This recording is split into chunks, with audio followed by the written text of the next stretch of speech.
I have been seeing here lately um, some interesting pieces. I've been looking for interesting pieces to kind of emulate. One that I've seen is it's not a big deal. We've all turned them, the little bird's mouth vases, but to turn them with a hollow log, I've seen them before, and they just haven't registered as something that I needed to do. And so I did one the other day, and I am excited about it. That's what I'm going to show you tonight. But that's not even the big deal. Dane's been hollering, we need somebody to do something, a demo with carbides. I happen to be a carbide demonstrator. It's not what I use on the normal. I use them every time I'm in the shop, but I don't use them exclusively. But I can, and so that's what we're going to do tonight. I'm going to use. I think the only tool that I'll use other than my carbides is a parting tool, and and that's only because I don't have a carbide parting tool yet. Otherwise, I'd use that too. Still going to use my face shield, and I'm sorry, I do have sleeves on tonight. I don't normally. Y'all have seen me. My shop is cold. It's 20 degrees here. No, it's not. It's 16 degrees here. And for whatever reason, the last few days, my basement shop has been like an iceberg in here, and so I've got Uh-oh. sleeves on. Um, the house is warm. It's just my basement.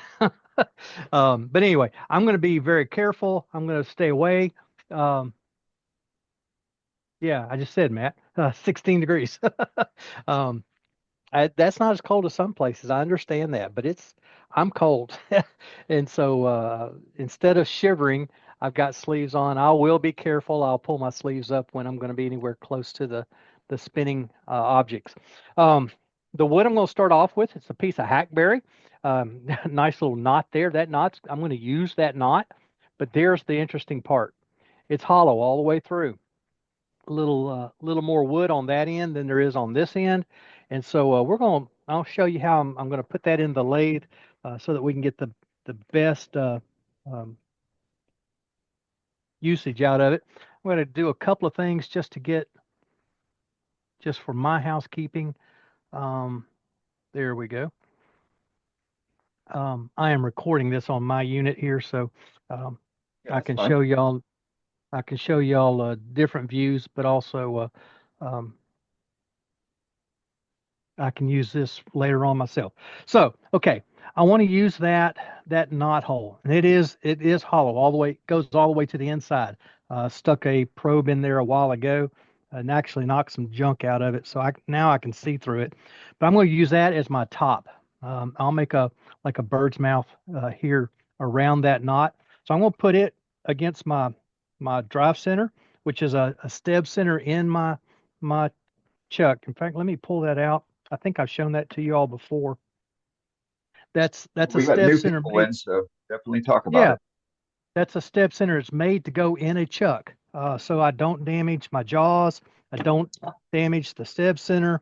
That little center point is spring loaded, so it doesn't make a big dimple in the wood. But then it's got these teeth all the way around the outer edge, and it does an excellent job of holding on and gives me some adjustability when I need to. And then I'm going to kind of eyeball the center of this other side. That knot is going toward the headstock, the drive center. I'm just kind of sticking the center of it in there. Then I'm going to bring my live center up, and I'm just going to look at it and try to get it kind of halfway centered. I may have to readjust. The last one I did for practice, I actually did readjust it. I actually had my tenon turned, and I thought, yeah, that's not where I want the top. And so I readjusted, which meant I had to make some minor adjustments. But you can do that while you're between centers. You can always make adjustments, whether it's a project like this or a bowl or whatever. So I've got that up nice and tight. Bring my tail stock, my tool rest up. We're going to make sure we're not hitting anything. Oop, that's too close. In fact, with the carbides, need just a little bit of breathing room there anyway. I'm slightly off center. This side is a little longer than this side, but that's because I want to use that natural hole. And so we'll be cutting a little more off of this side to begin with. Make sure everything's good and tight.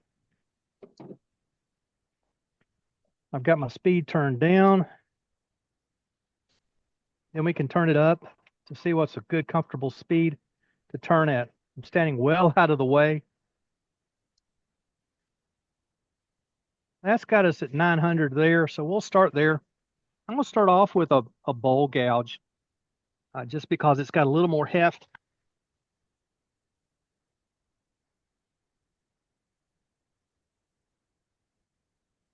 Then we're just slowly going to turn,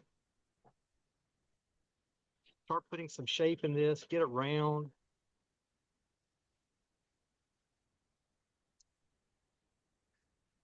And let me say too, as I'm getting started here, this is the way I do it. There are probably 3 or 4 or 5 other folks here that do these same pieces that will do it a different way. That's fine. That's cool. I like to do things a little different way sometimes. I like to see people do it a different way than I do it.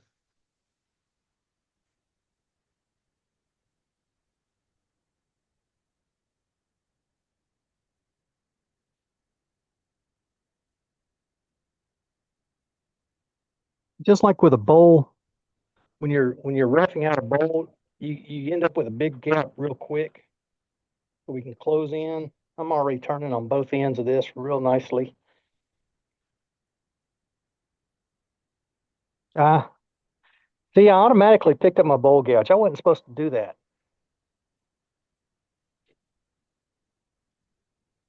Oh, I can't believe somebody didn't yell at me. Supposed to be using get carbides. Carbide.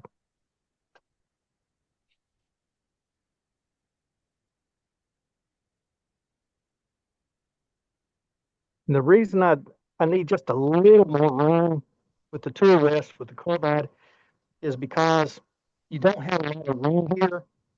So you need to get your tool rest so you have, back far enough so you can get on the flat of the tool.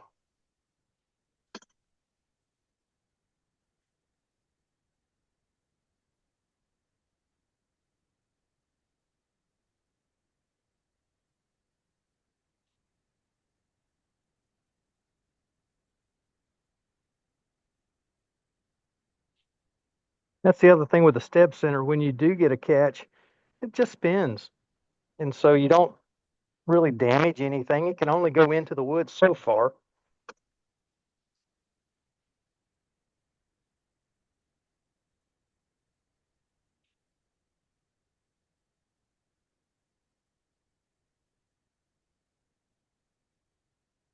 I've just started using step center fairly recently, and I really enjoy using it.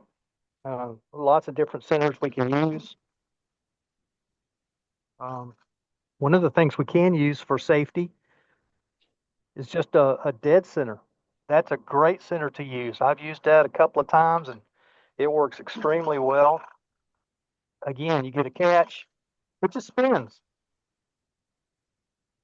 So there's nothing to be worried about.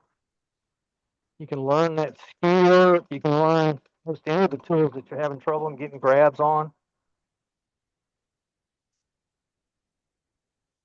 Just going in from the side here.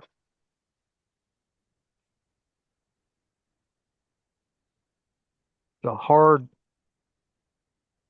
knot or something right there.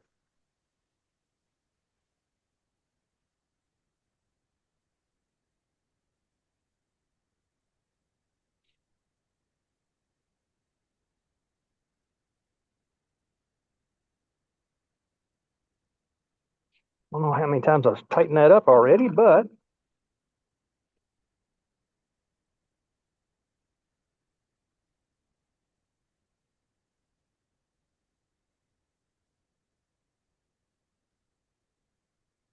just checking to see where we're at. We're nice and round on both ends, but I've got quite a bit on both sides. So we're still moving in, but we can start getting some shape here. I'm gonna give it just a little more speed, up to 1400 now.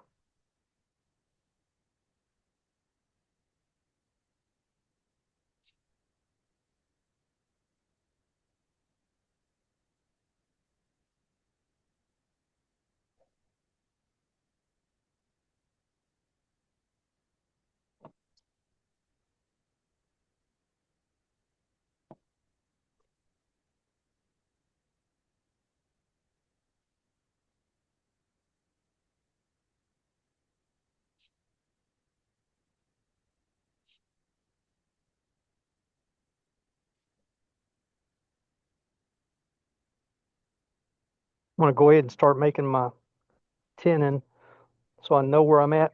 And one of the reasons I wanted to go ahead and use that opening, that knot, as my opening was because this side was thicker anyway. So that's why I want to put my tenon down here. Hey, Doug, what kind of a carbide is that? Is that a square or radius? This is let me see if it's still on there. I think it's a 4-inch radius. Okay. And it's not a negative rate. No, no. Just clearing up a question.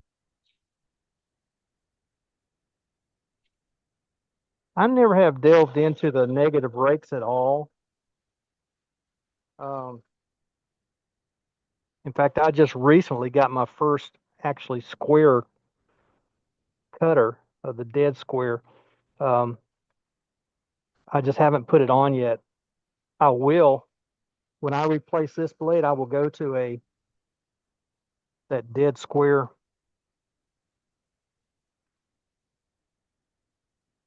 There are some slight advantages. There are some good advantages to the dead square cutters, like being able to get in here and get a good sharp corner. With this, it's a little more difficult because it does have that radius front edge. Um, huh, I've never seen that before. Says I've got low resources, but I think we're okay. I've got a tenon that goes all the way around. I'm going to get my parting tool and just make sure I'm got a good sharp corner in here.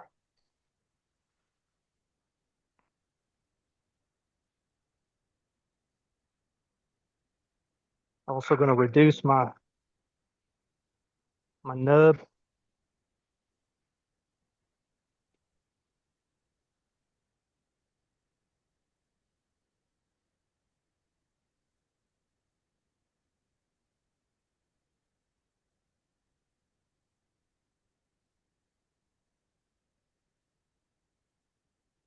All right. Let's see about a little more shape here.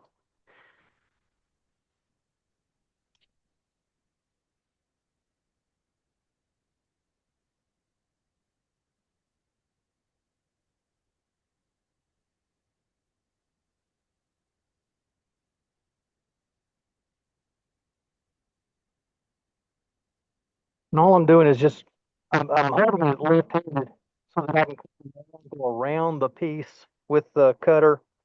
So I'm cutting on a diagonal to begin with. And then as I go down, I can swing my handle around to the right.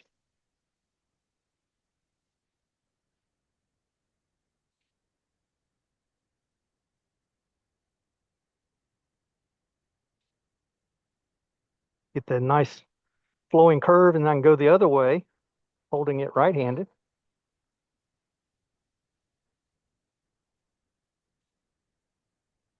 Cutting a little too much.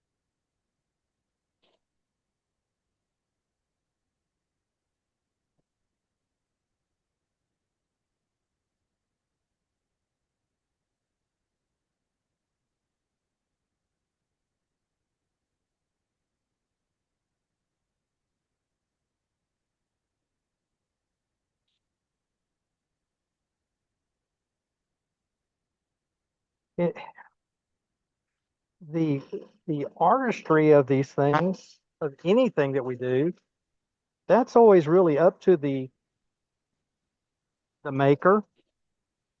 Um,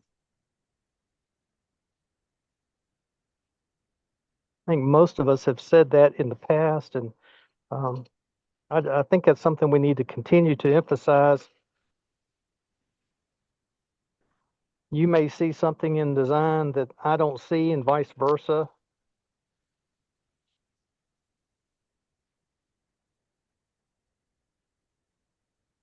Let's see, let's turn it off and see where we're at. Okay, we still got some bark there. I don't mind some. This side is pretty nice. I kind of like that, but it's because I've got the wood above it. This side over here is it's straight bark. So I think I'm going to go a little further into this piece.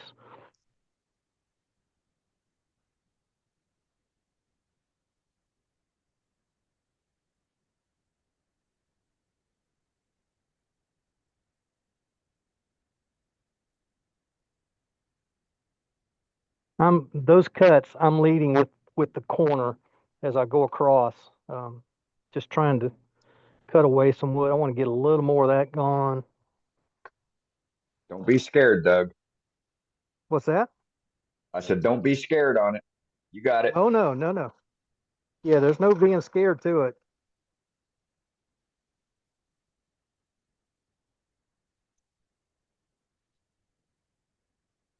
See where we are on the wood, and then we can, or on the side, and then we can. Okay, maybe by the time we round, I've got a. I don't know how well you can see it. I've got a pretty sharp edge there and there. By the time we round those out, I should be into the wood there. Of course, we'll round that out some when with the next tool.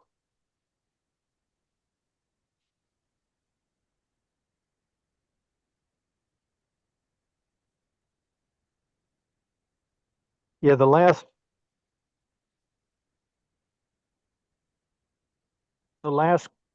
Easy Wood demo I did, the guy said, "Oh, that rougher is great for the outside of the bowl." I said, "Okay."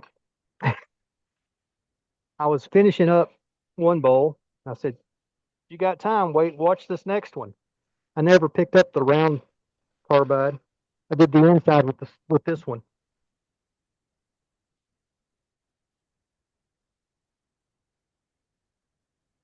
Okay, we've got fairly well shaped there. But let's get. I'm going to use my small round one. This is not the small cutter, but the small in size. I mean, that's the whole tool. It's not very big.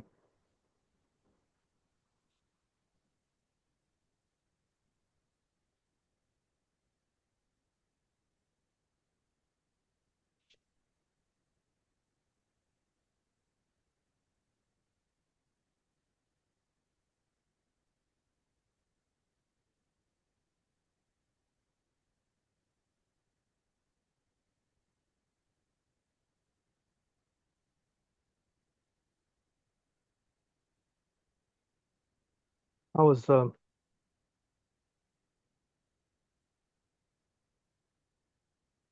When Matthias was with us a couple weeks ago. I was thinking, uh, that's a great shape.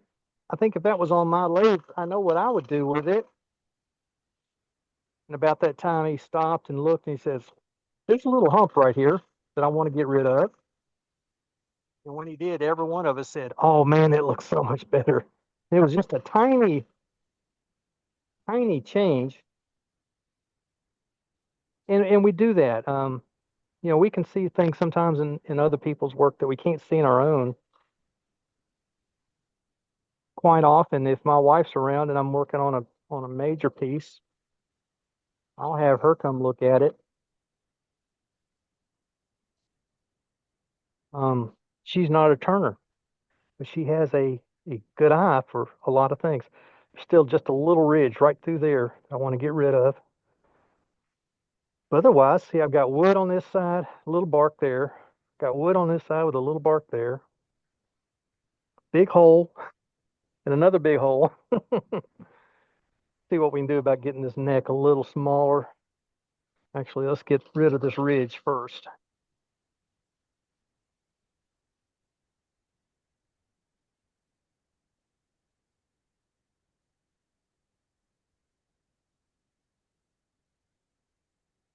Carbides generally we want to cut on center. Um, Maybe just a hair above center. Really don't want to be below center. We can start getting in trouble if it's below center.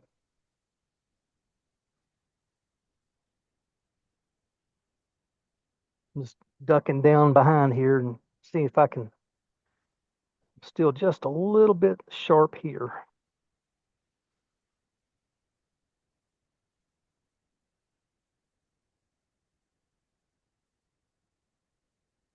And I don't want to push too hard because I've got those two big gaps.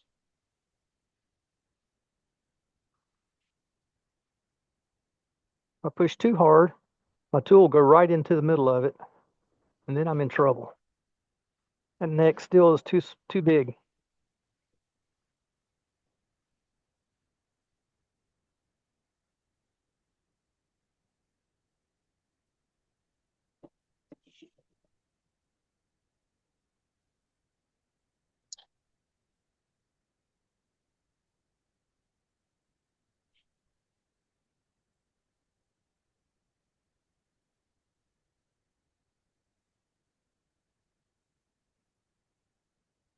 See if I can get that where you can see it.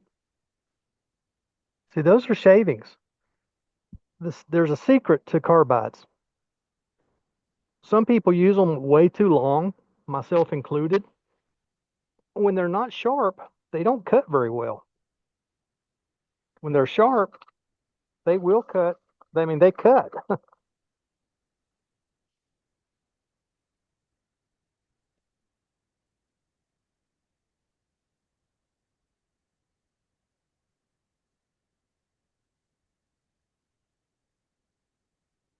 You do still have grain direction to be concerned about. You can go against the grain, but like really, I need to come this way to be with the grain.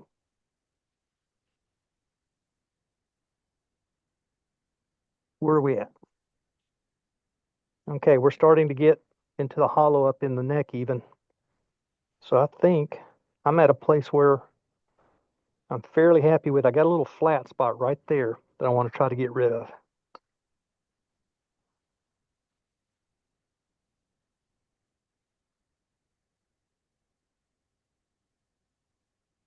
Yeah, that got it. It's one of those deals where you have to know where it is and just kind of go for it um, with a very light touch. Now, this is about the only time I'm going to have to do any kind of sanding, and I'm not going to do a whole lot of sanding. That's not what tonight's all about. Tonight is about showing you that we can do it with carbides.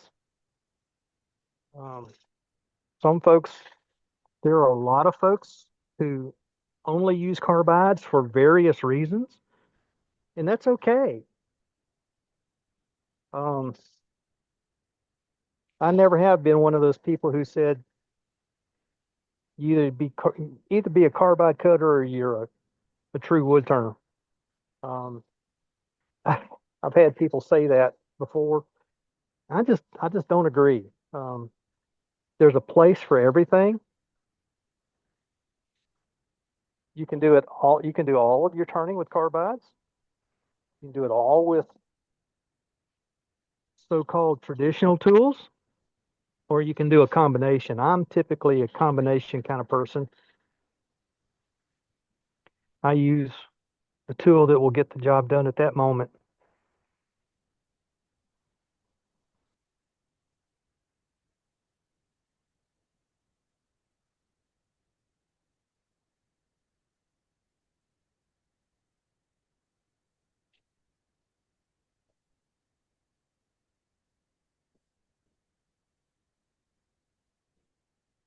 Like I said, I'm not trying to get this. I'm not trying to get a museum quality sanding job on this one right now. Um, for demo purposes, you guys kind of understand there's a real sanding process, and then there's YouTube sanding for finishing or demo. Doesn't have to be YouTube. It can be any kind of demo where you do it kind of half to 2/3, and then you go back later, sand it off. That walnut bowl, I finished it on a live yesterday.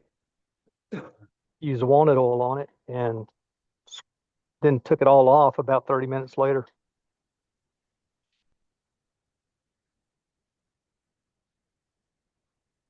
And then it's got a real finish on it now. Okay, this is what we got. Nice double hollow. Well, it's not a double hollow yet. That's a single hollow from the side. Want to do one more thing before we switch it around. The good old brass brush. We are going to stick a tool down in here and do a little bit of hollowing, but I'm going to get some of the dirt out of it right now.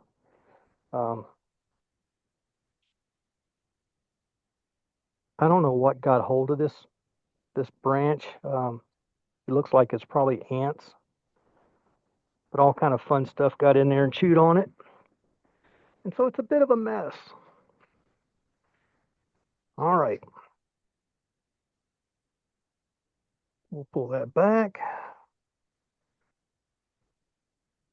We'll get my tailstock off. Actually, I'm going to get my live center out of there first.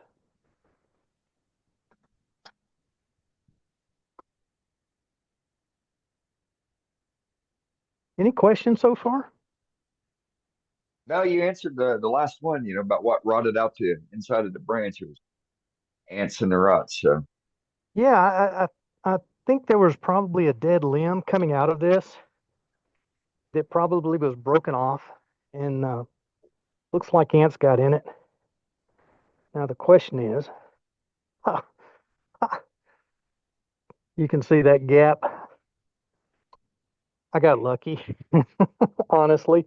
I was really thinking about a different chuck for that tenon, but that's okay. That one worked. All right. So we're on. It looks good. Let me switch the camera for you. All right. So now this is the top. We flipped it around. Well, I've got the tenon in the chuck, and it looks like it's a perfect, absolutely perfect fit. I want to take a drill, just a 3/8 drill, and drill that center out. This is a tool I've had for years and years, made for drilling a hole in lamps. This is a Hamlet tool, but any drill bit, stick a handle on it, and we can flat do some good work with it. If I get that out of the way, it might do better. Actually, let's do this. Give myself a little more speed there. Bowl gouge. We're going to come in and just make a nice smooth center for that drill to go into. I could just do it with this. In fact, again, nobody said anything. This is the carbide detail tool, not the super sharp one. I don't have that one either, unfortunately. And this is a case because it's hitting the bottom unless I go in from the top. If I go in from the top, I'm doing okay, but eventually it starts hitting the bottom. I can turn it up on its edge and make it a negative rake. Actually, I'm low is part of the problem. There we go. And that should cut a whole lot better. Yeah, that lets me get in and do the work that I need to do. That's got an opening now for that drill bit to go into.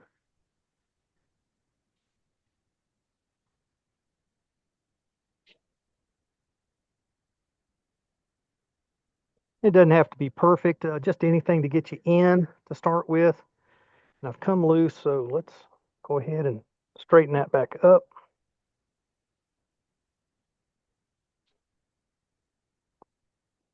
might need to put some masking tape around it. Give us some girth.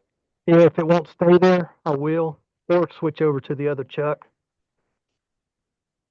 Again, that little round one, Actually, I'm not even going to use that one. I'm going to use a different round one. This is the what Easywood calls the number one hollower. It's a much smaller cutter, um, little tiny thing on the tip of there, but it does a tremendous job.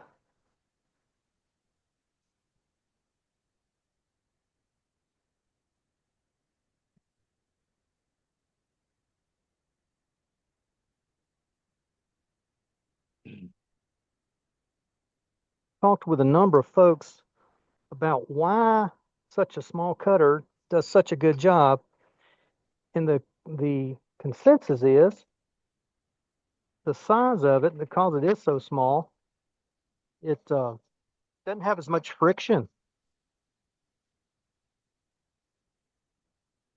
And so it just eats through that wood really easily.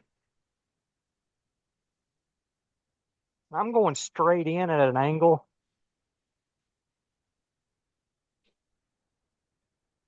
Hey, Doug, how fast are you turning? Right now, we're turning at 1200. 1200. Carbides like a little more speed.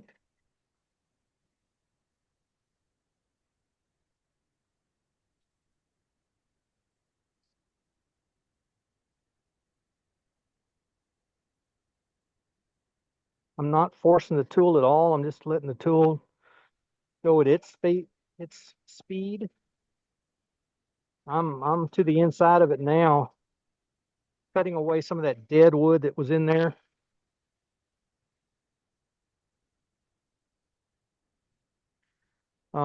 I'm going to switch you all back to the overhead, partly because there's not a whole lot to see, but you can see the angles that I'm cutting at.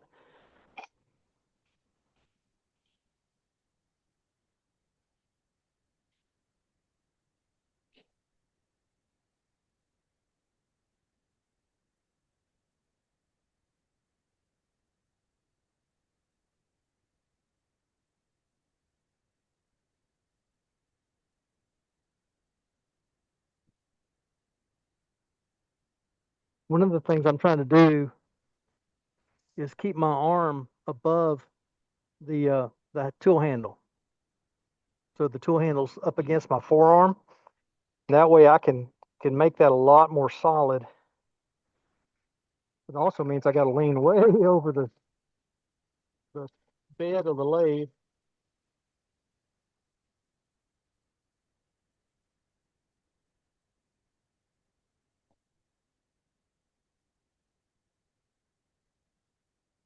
All right, I want to get some of that out of the very bottom. So just like with the scraper, I kind of raise my handle up and go in and then lower my handle.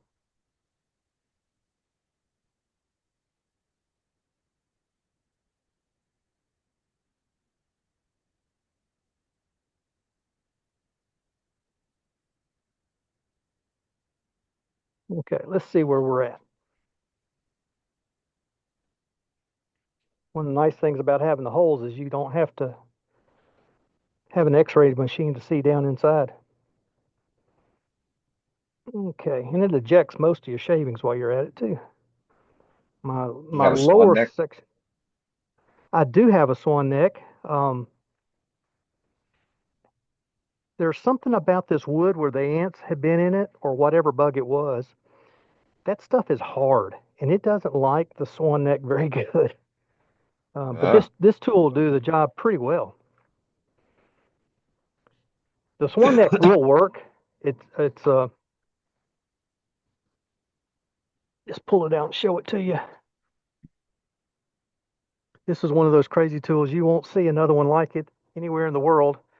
The swan neck's not anything unusual. It's the handle. That's a hickory handle. um, the originator, Craig Jackson, gave me that handle eons ago.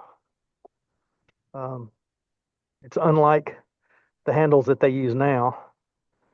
But anyway, I just need to come in here and take out a little more out of the bottom.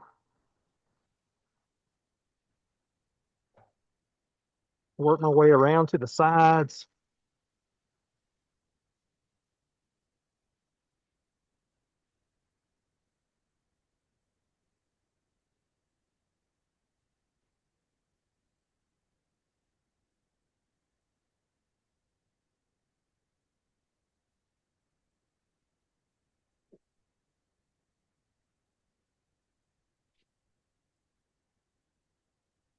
First one of these I did, entirely expected it to explode on me, and it never did. Oh, we're getting there. We're getting there. I'm in the bottom. I've cut a little spot in the bottom now. So I just need to get out. I need to get out in this area out here just a little further. I'm a little too thick still.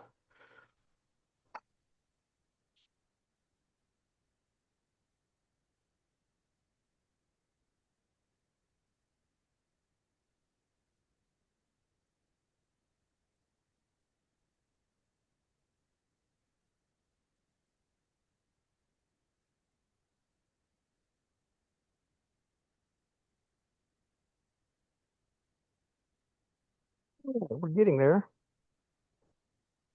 Still got this weird. Oh, there it is. Okay, let loose. Had a little weird little bridge going across on the inside, but it's gone now. Still need to take a little bit more out.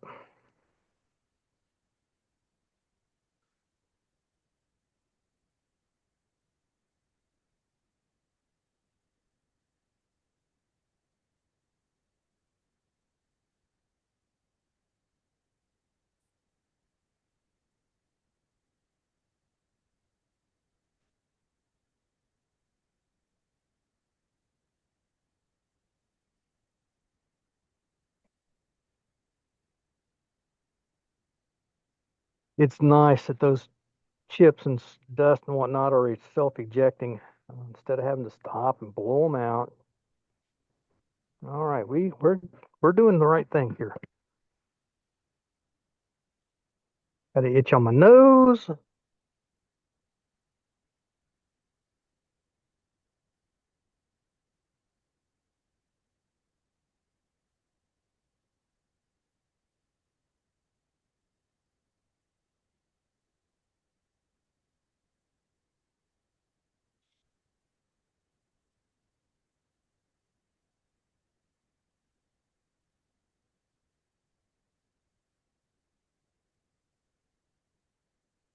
Somebody asked me one time, I was doing a video or something, and I had my headstock still being square like this. I had it turned over this way. They said, "Why in the world would you do that?" This is why. um, it's a whole lot easier to reach when it's turned around.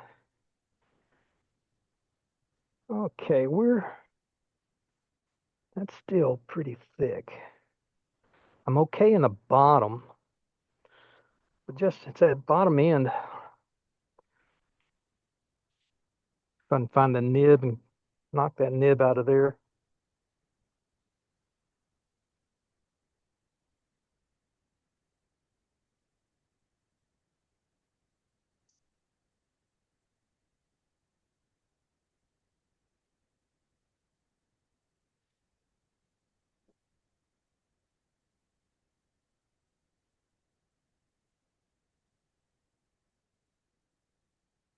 And I find I need to be really careful when I'm coming out of my neck as well. If I'm not paying attention, I tend to hit it with my tool. I've had some pretty nasty catches like that. I'm sure nobody else ever does that. It's just me. Yeah, it must be something there in Kentucky. It must be that water you drink. Must be, or the Mountain Dew. Ah. Now, am I going Hey, to hey, sand the inside of that? No yeah. way. Hey, Doug, about how thick are you right now for your wall thicknesses? Up here we're like do do do do do. There it is. Up here in the neck we're eighth of an inch. Down here, halfway down, just over a quarter. The bottom wall,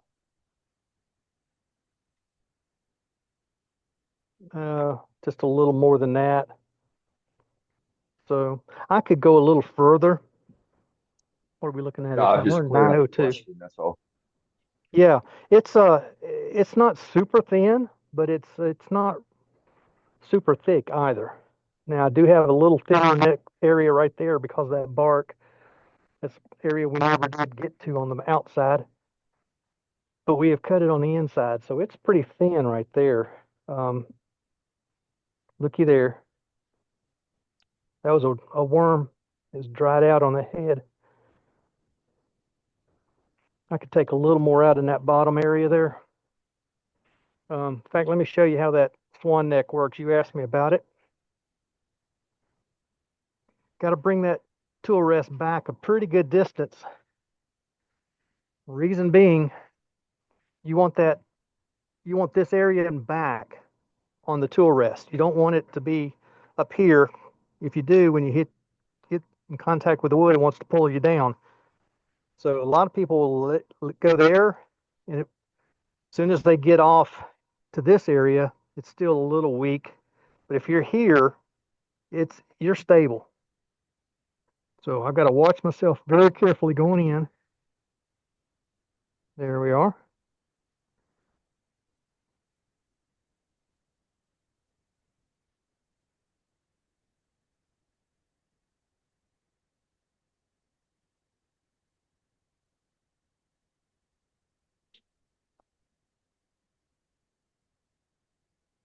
Yeah, I'm out of the reach of it already.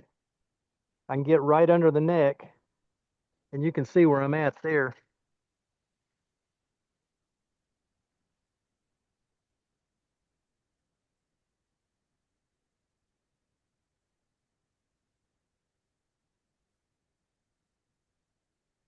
There we go.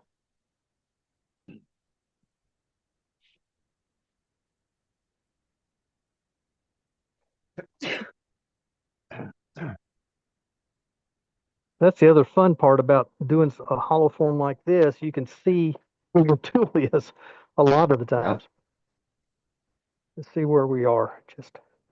Yeah, we got a little bit more of that, which is good. That's what we're after. See if we can get just a little more. I want to bring my tool rest back up here close. Again with the number 1 hollower, which is the straight hollower.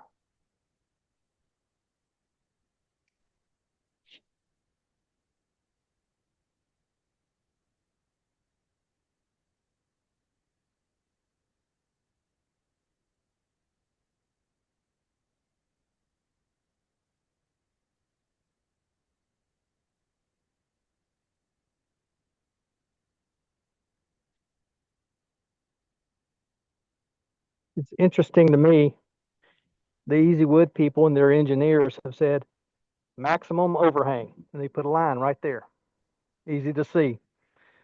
But then they will tell you you can go all the way back.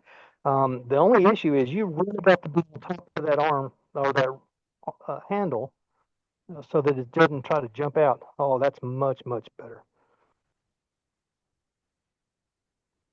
Much, much better. All right. Let me hit that one more time. Turn my speed back down to 500. And Dane, I think you mentioned last week putting something behind your sandpaper. Yes, sir. I've been using this Scotch-Brite all week, and it does make a difference. It does make a difference. Something like this, where you get that big gap, get that face shield up. Yeah, where those gaps are, instead of my fingers being beat up, it just makes a good bit of difference. Yeah, it don't take a lot. Yeah, no, it's just that, and I double that Webrax or Scotch-Brite or whatever, Niweb. It depends on who you buy it from as to what it's called. But yeah, Scotch-Brite pads for all intents and purposes, and doubled up, and it gives me a much more solid sanding base when I'm sanding by hand. And personally, I kind of like to sand by hand. There's there's something about it. That last little bit of my hands touching the wood, that and the finishing process, being able to do that by hand as well. Now, and here's another issue. When I ordered my sandpaper, this last batch, they did not have my second round of, or second grit of sandpaper in the hook and loop back. And so this is just a what they call a shop roll, and it's just plain. It's a material backing. Um, I don't think it even holds up as well as the other does. So I'm hoping that they were just out. When I get down close to the end of this roll, I'll be calling these people and say, "Hey, have you got this stuff? And if you don't, how about it?" See what they say.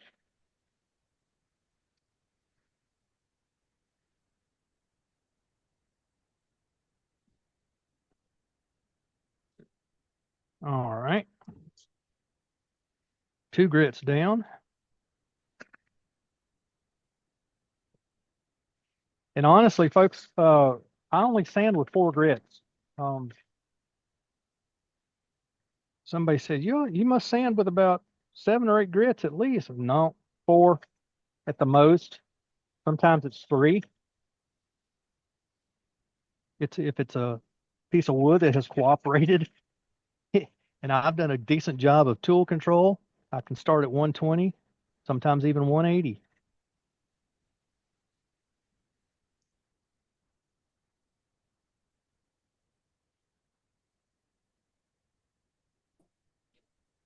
All right, last grit.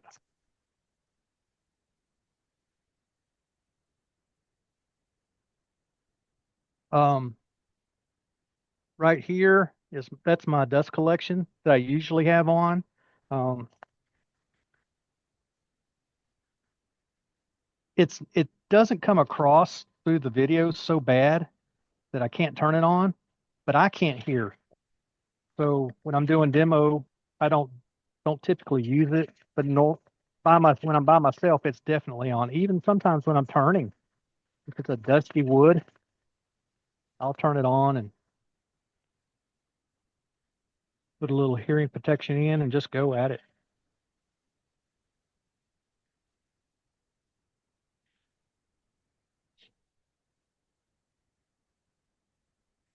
All right, and then just for fun,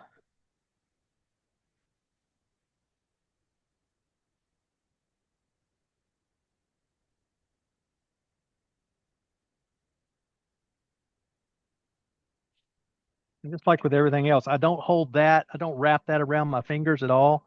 Um, it should not, it should just tear up like that. But just in case, I don't let it wrap around my fingers ever. I don't even let paper towel get wrapped around my fingers. I just worry about that too much. I've had too many close calls, so I quit worrying about it when I quit doing it. And then just for the sake of argument, come on, stand up there.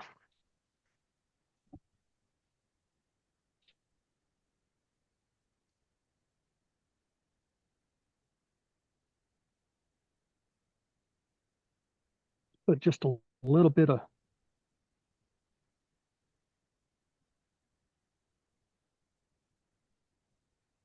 we'll put a little bit of walnut oil on it. Some of y'all may have seen the same thing I did on on Facebook. Somebody had asked a maker about what finish they use. I only use walnut oil. I put that on everything. Somebody came on and said, "Oh, but you got to be so careful with allergies." The guy says, "Nope, I've got walnut allergies. In fact, I'm allergic to every nut there is, and I've used walnut oils for the last 10 or 15 years." Killed that one, killed that argument. Thought it was quite interesting. So I'll do a little more with that. I'll get a brush and in fact I can do some. where I've been working on something else. Just a little acid brush. Make sure I get it in the bark really good.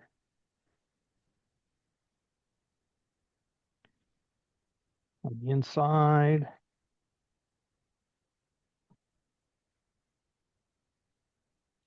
And all those cracks and crevices around that rotted out, eaten out opening is kind of important to get all that. It'll show up as a dry spot if you don't. And somebody say, "Oh, you missed a spot." Yeah, you did.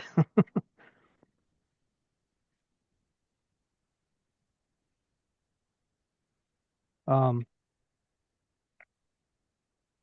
wasn't too long ago, someone asked about finishing, and I was telling them. They asked me about my finishing, and I was telling them. They said, "That's sounds like finishing is really an art in itself," and it really is. And to know much about very many finishes is tough to keep up with. Those things do change over time. Some things are universal and they stay the same no matter. Like shellac is a universal cover. It's also a universal undercoat. You can put shellac on top of anything. You put anything over shellac. You can't necessarily do that with varnish, um, oils. Some things won't go over oils at all.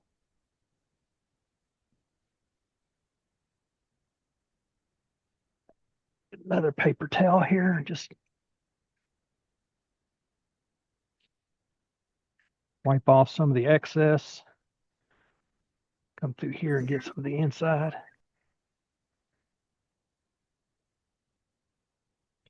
So, that out of my way, get that out of my way.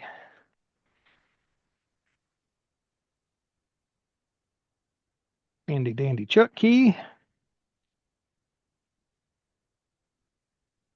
Change cameras. Come on. There we are. Now, there you have one bird's mouth holoform to double holoform. That is pretty. Very good. So they And from a come out rotted pretty log, nice. awesome. Nice work, Doug. Thank you. Excellent. They come out. Excellent. Very nice, Fantastic. Doug. Almost had like Good 3 job, heart Doug. attacks. These come out really nice. Typically, if you just take your time with them, don't feel like you have to get it perfect the first time. Go back, and how many times did I go back on that neck because I just wasn't happy with it. And I finally got it where it's a pretty nice curve.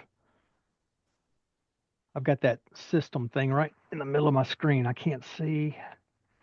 Hey, Come your on. shape is really good on that one. Thank you. There you go. Now I can see. Yeah, I went back 3 or 4 times to get that neck, and then there was this ridge that was here in the center or on the shoulder that I had to get out. I still think it's a little high right there, but I've still got a tenon. I can go back and fix it. And when I take the tenon off, here's what I'll do. I've got this piece that I've used for a long time. I'll put that in my chuck. I've got a marking on it, 2 markings actually. You see those 2 black marks, and those go on either side of jaw number 1 of this particular chuck. And then that will go, I'll actually turn this down so this goes all the way to the bottom. Then I'll pinch it. I'll still got my mark here from my live center. So I'll pinch that I'll pinch it like that, live center on this end, and this thing on the front. I've turned it down just a little bit so it'll actually go in there. But then once I do, I can turn this down, actually turn it completely off. I'll get it close, do my sanding, and then take my spindle gouge and just cut right through the nib. So then I'll have it. Then all I got to do is a little hand sanding on the very bottom, put a little finish on it, and we're done.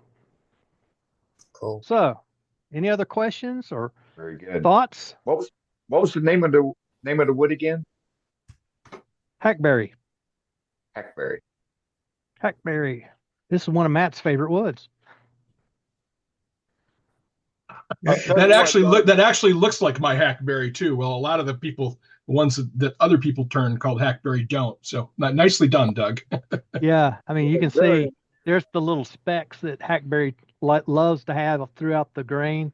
That part's a little unusual. Out of what was that, 20 feet, 25 feet of branch that fell out of a tree, I had 4 pieces that had some hollow in it. That's one of them. There it is. This was my practice piece that I turned yesterday just for fun. Oh, wow. See, now I Just did the same amazing. thing. Very With the- nice. Very to do nice. the bottom. It was the same thing. In fact, I turned this down so it would fit inside of there. Sure, And I right. did the same thing. I did the Phil Anderson method of taking the bottoms off. And that's what I'll do with this one. So I'll pinch it between that drive, just a dummy drive, and the tailstock, spin it at about 500, 600, and I'll whittle this down. I'll go real slow with the tenon and the nub there, just enough where I can get a slight concave bottom on it, sand it, and then I can shave that off with the spindle gouge. You know, While it's running. it might look good if you made a bead and left that on as a foot and then undercut it just a little bit. Yeah, this will stay. The tenon will go, but this one will stay. Okay, I good. that think what you're- I would leave the tenon as the foot, like Ruby was saying. I like the way that looks, but it's up to you. I mean, you're the artist, so absolutely. You're suggesting curve this out off and leave the I tenon. like the bead and I like the tenon as the foot, and then undercut where you're holding it. I got you. Yeah, But like I say, it's up to you. It's your piece. So yeah, and that's one of how many, couple hundred options. right, I can right. make it a round bottom. That's always I possible. got a suggestion for you, Doug. I use a very similar post that like you do for holding the insides of pieces. I Uh-huh. glued a little bit of that thin Walmart foam to the top of mine, so it Yes. holds it with the top. But that's just just an addition. You could do the Walmart craft foam, or you could do Yeah, that's exactly what I don't use the shelf paper. I use the craft foam because I have Yeah. you spend $5 and you get like 40 sheets or something. I have a ton of that Oh, stuff exactly. still. Oh, golly. The magic cabinet. There's a pack right there that's never been opened. There you go. I've got another one, and then I've got another 4 or 5 sheets sitting there from the last pack that I did open. So it just goes on and on. It lasts forever.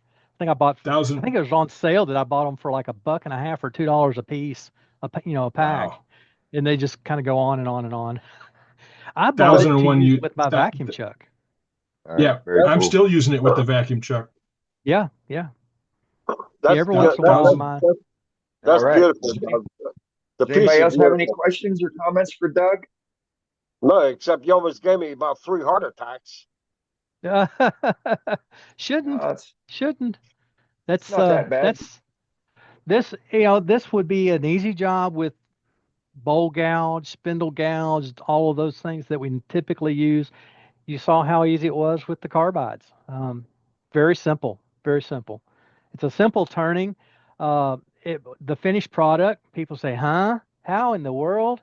But no, well, I'm trying to get it so you can see no, it's just too dark.